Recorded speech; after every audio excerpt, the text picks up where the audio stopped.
Откако јавно проговори дека една бургија е поскапа од еден рудар во Саса, Сашо Јовановски не е повеќе прв синдикалец на рудникот. Сменет е на вонредно собрание, 20 дена по изјавата дека во јамите е како да играш руски рулет.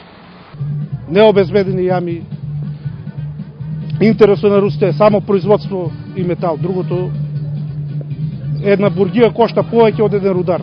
Јовановски обвинува дека зад неговата смена стои раководството на рудникот. Тврди дека тоа е класичен пуч и дел од делегатите биле на вонредното собрание под притисок дека ќе останат без работа. Ситуацијата е дотолку поабсурдна, што тоа е сменет на вонредно собрание, иако 2 дена подоцна било закажано редовното. Вели дека не се плаши да биде сменет од функцијата, но бара институциите да го испитаат случајот. Мене лично сака да ме смени раководството на Рудник Саса, генералниот директор заедно со менаџерскиот тим и со поддршка на дел од синдикалното собрание и оценување на дел на луѓето од синдикалното собрание, со разни притисоци, заканување од работа да си одат, промена на работно место. Поддршка на Јовановски му дадоа околу 300 рудари. Толку не се плашаа да се појават на синокешното редовно собрание.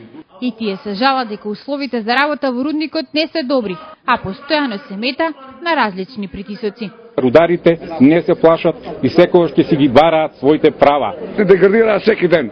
Ако работиш, работи, ако не одиш на улицата чека. И ќе му текне нешто 15%.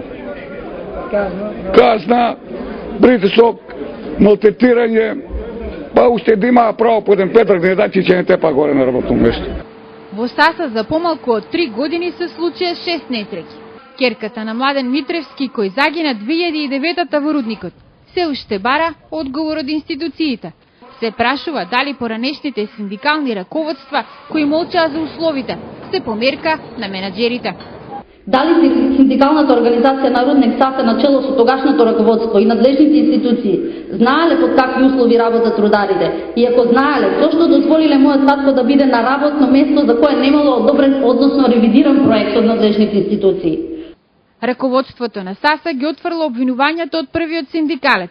Не се мешале во работата на синдикатот и тврдат дека Јовановски манипулира со рударите. Сепак, рударите на Саса остануваат на ставот. Ако условите за работа не се подобрат, тогаш во јамите ќе организираат генерален штрајк.